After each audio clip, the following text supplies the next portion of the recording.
Good morning, students. Welcome, class 11.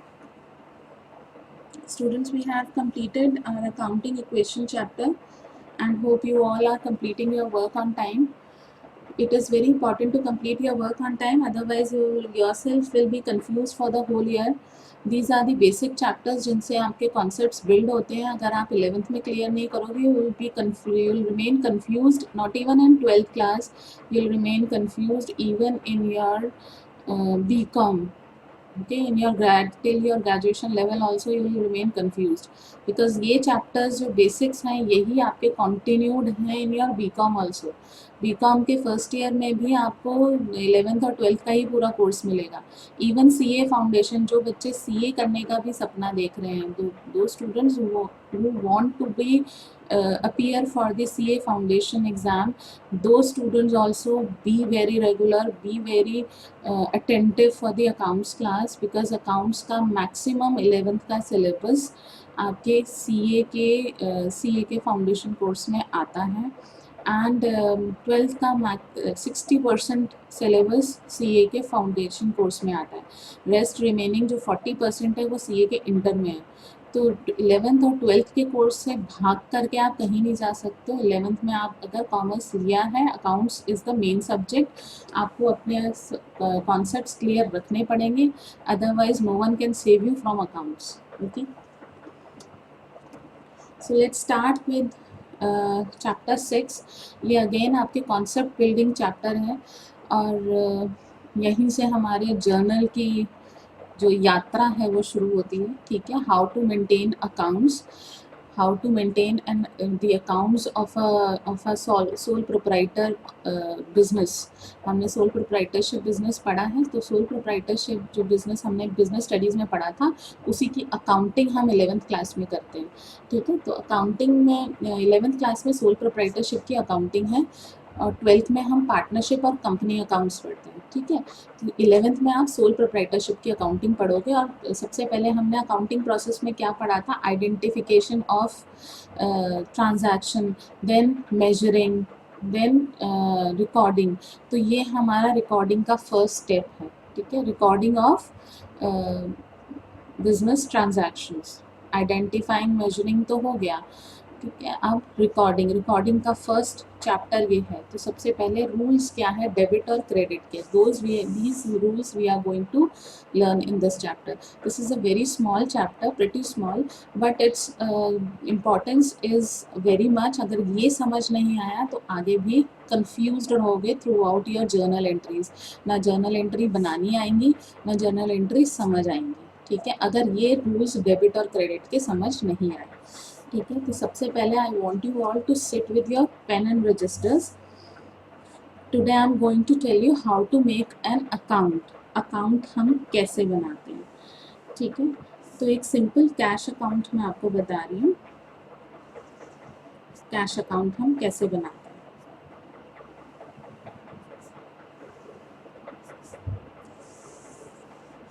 For example ये cash account है. तो कैश अकाउंट में ये डेट का कॉलम होता है. ठीक है, ये पर्टिकुलर्स का कॉलम होता है, ये अमाउंट, ये अगेन पर्टिकुलर्स और ये अमाउंट. और यहाँ एक छोटा सा कॉलम और बनता है जिसे हम JF बोलते हैं. ठीक है, लेजर में इसको हम JF बोलते हैं. तो यहाँ पे जब भी कोई एंट्री होती है तो डेट यहाँ आएगी, अमाउंट ही आएगी, सेल्स की है या कोई भी जो भी पर्टिकुलर्स हैं उसके वो यहाँ आएंगे. कौन से खर्चे हैं, कौन सा क्या है, वो सब यहाँ आएगा. डेट यहाँ आएगा, अमाउंट यहाँ आएगी और कौन सा खर्चा है या इनकम है वो यहाँ आएगी. ठीक है, आपने रेंट दिया, रेंट लिया, इलेक्ट्रिसिटी बिल दिया, इलेक्ट्रिसिटी, और आपके इंटरेस्ट आया, इंटरेस्ट गया, तो जो भी है वो यहाँ आपके पर्टिकुलर्स यहाँ आएंगे. अमाउंट यहाँ आएगा, डेट यहाँ आएगी. ठीक है, अगेन यहाँ पे आपकी पेमेंट, आपने पेमेंट रिसीव की तो अकाउंट इंक्रीज हुआ. यहाँ पेमेंट आपने दी तो अकाउंट डिक्रीज हुआ. ठीक है, here increase in a cash account. ठीक है, हियर डिक्रीज. जितने भी इंक्रीजेस हैं कैश अकाउंट में मेरे पास पेमेंट आई, receipts, all receipts are recorded here, all payments are recorded here. This is called as the debit side and this is called as the credit side of the account. Debit side and the credit side. So left hand side is the debit side, right hand side is the credit side. Okay. जब भी हम account को total करते हैं तो last line में करेंगे अपने अकाउंट की हमेशा, और टोटल कंप्लीट तभी माना जाता है जब आप ये अकाउंट के नीचे, टोटल के नीचे डबल लाइन करते हैं. ठीक है, तो this double line is very necessary. Double line हमें डालनी होती है. दैट मीन्स ये टोटल हमारा हो गया. ओके. देन ये JF होता है हमारा जर्नल फोलियो. जर्नल फोलियो का मतलब क्या हुआ? जर्नल फोलियो का मतलब सपोज करो यहाँ पर मेरी कुछ भी आया, सेल्स आई. ठीक है, सेल्स आई, तो ये सेल्स मेरी कहाँ से आई? अगर मुझे वो जर्नल एंट्री चेक करनी है तो ये जर्नल फोलियो का पेज नंबर यहाँ पे लिखा होगा, पेज नंबर 2. तो मैं यहाँ देखूंगी पेज नंबर 2 पे ये एंट्री कहाँ पे है, तो पेज नंबर 2 पे जाके मैं चेक कर सकती हूँ. ठीक है, तो वो जर्नल फोलियो में ये पेज नंबर्स डलते हैं, तो किस पेज नंबर से वो एंट्री उठ करके लेजर में, ये लेजर का पार्ट है तो लेजर में ये एंट्री आई. ठीक है, तो ये तो मैंने आपको जस्ट बताया एक इंट्रोडक्शन कि अकाउंट क्या होता है और डेबिट और क्रेडिट क्या होते हैं. दिस आई टेल यू कि debit is the left side of the account, credit is the right side of the account. An item recorded on the debit side of an account is said to be debited to the account. An item recorded on the credit side of the account is said to be credited to the account. Debited to the account, credited to the account. Okay.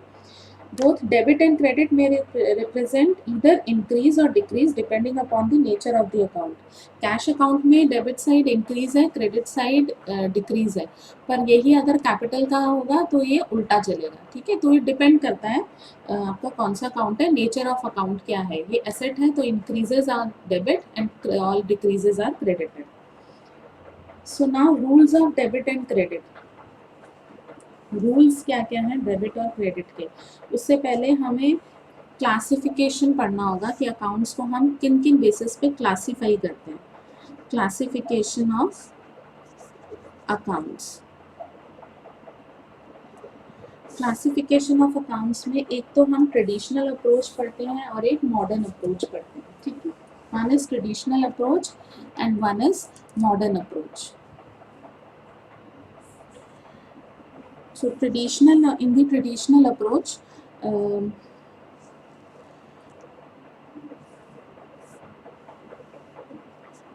एक तो आपके हो गए personal accounts यहाँ पे. ठीक है, personal accounts और impersonal accounts. Personal accounts and impersonal accounts. Personal accounts में कौन कौन से आए? पर्सनल अकाउंट्स हमारे कौन कौन से हो सकते हैं? जो भी किसी के नेम पर रखे गए हैं. ठीक है, Ram's account, Shyam's account, A's account, B's account, जो भी हमने किसी के नेम पे रखे हैं, राम एंड कंपनी अकाउंट, जो भी सोल प्रोप्राइटरशिप कंपनी का नेम है या हमारे क्रेडिटर्स का नेम है, कैपिटल अकाउंट हो गया हमारा, ड्राइंग्स अकाउंट हो गए, ये हमारे सारे पर्सनल अकाउंट होते हैं. ठीक है, जो भी किसी के नेम पर रखे गए हैं. अब पर्सनल अकाउंट भी यहाँ पे हमारे 3 तरह के होते हैं. एक तो हो गया नेचुरल पर्सनल अकाउंट, एक होता है हमारा आर्टिफिशियल पर्सनल अकाउंट, और एक होता है हमारा रिप्रेजेंटेटिव पर्सनल अकाउंट. ठीक है, नेचुरल पर्सनल अकाउंट हो गया हमारा कि राम्स अकाउंट, श्याम्स अकाउंट. ठीक है, सीता गीताज अकाउंट, जो भी XYZ एग्जाम्पल हैं आपके वो नेचुरल पर्सन अकाउंट में आ गए. आर्टिफिशियल पर्सनल अकाउंट क्या हुए? आपकी कंपनी के नेम पर जो है. ठीक है, वो आर्टिफिशियल पर्सनल अकाउंट हुआ. जैसे कि आपकी कोई भी account of a limited company, कोई अकाउंट क्लब का अकाउंट है, या कोऑपरेटिव ऑर्गेनाइजेशन सोसाइटी का अकाउंट है, या झवेरी, जैसे झवेरी एंड कंपनीज अकाउंट. ठीक है, राम एंड कंपनीज अकाउंट. आपकी फर्म का जो नेम है वो आर्टिफिशियल पर्सनल अकाउंट में आया। अब representative personal account, representative personal account कौन से होते हैं? Which represent a certain person और अ ग्रुप ऑफ पर्सन, जो किसी पर्सन को या ग्रुप ऑफ पर्सन को रिप्रेजेंट कर रहा है, ठीक है। इसके एग्जाम्पल्स क्या क्या हो सकते हैं? If rent is due to landlord and outstanding rent will be opened in the books of accounts, outstanding rent हो गया, ठीक है। देन प्रीपेड रेंट हो गया, ठीक है, prepaid rent, outstanding rent, outstanding rent, then commission account, ठीक है, then interest account, outstanding interest account, ये आपके रिप्रेजेंटेटिव जो किसी पर्सन को रिप्रेजेंट कर रहा है, ठीक है। नेचुरल, जो नेचुरल पर्सन का नेम है उसके जैसा उसका अकाउंट, और आर्टिफिशियल कोई भी आपकी कंपनी या फर्म के नेम पर जो अकाउंट है that is artificial account. Representative जो किसी पर्सन को रिप्रेजेंट कर रहा है, आप रेंट किसको दोगे? किसी पर्सन को दोगे ना, तो outstanding rent account, prepaid rent account, जिसके साथ भी कोई भी सफिक्स या प्रीफिक्सेस लग रहे हैं, ठीक है, वो हमारे रिप्रेजेंटेटिव पर्सनल अकाउंट्स है, जिनके साथ हम कोई भी सफिक्स या प्रीफिक्सेस लगाते हैं, ठीक है। They are known as representative personal account.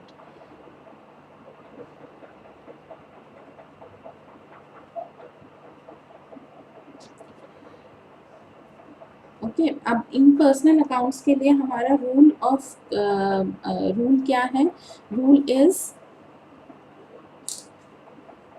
Rule of debit and credit is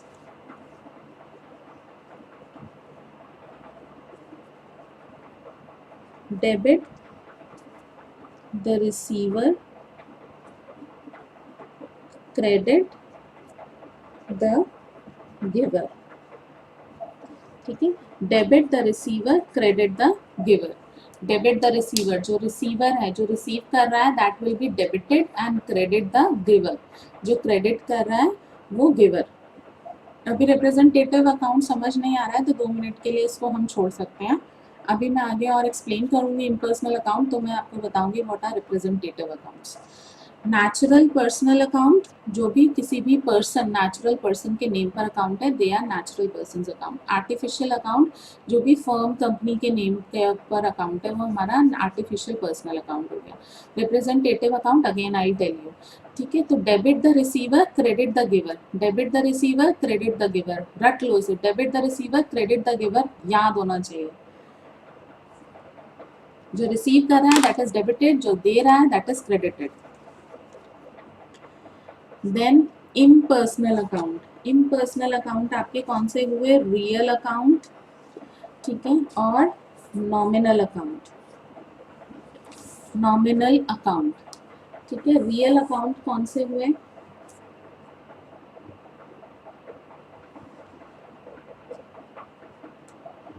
impersonal account, real account और नॉमिनल अकाउंट। अब रियल अकाउंट आपके कौन से होते हैं?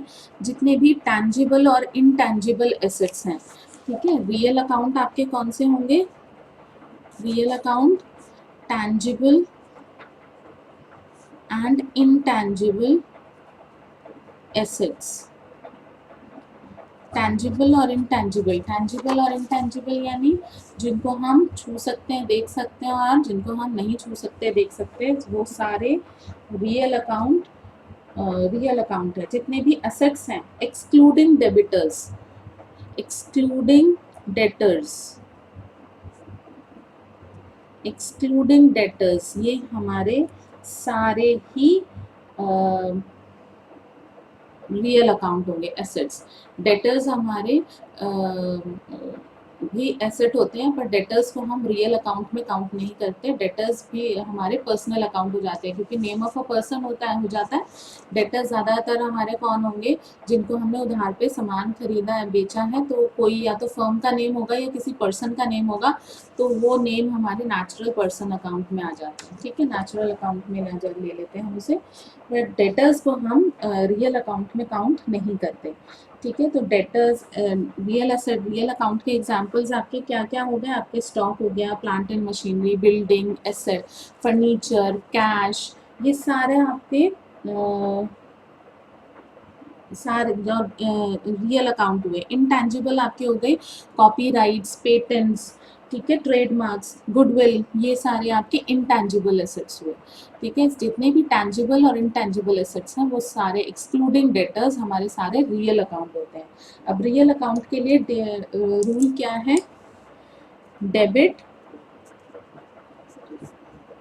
what comes in and credit what goes out.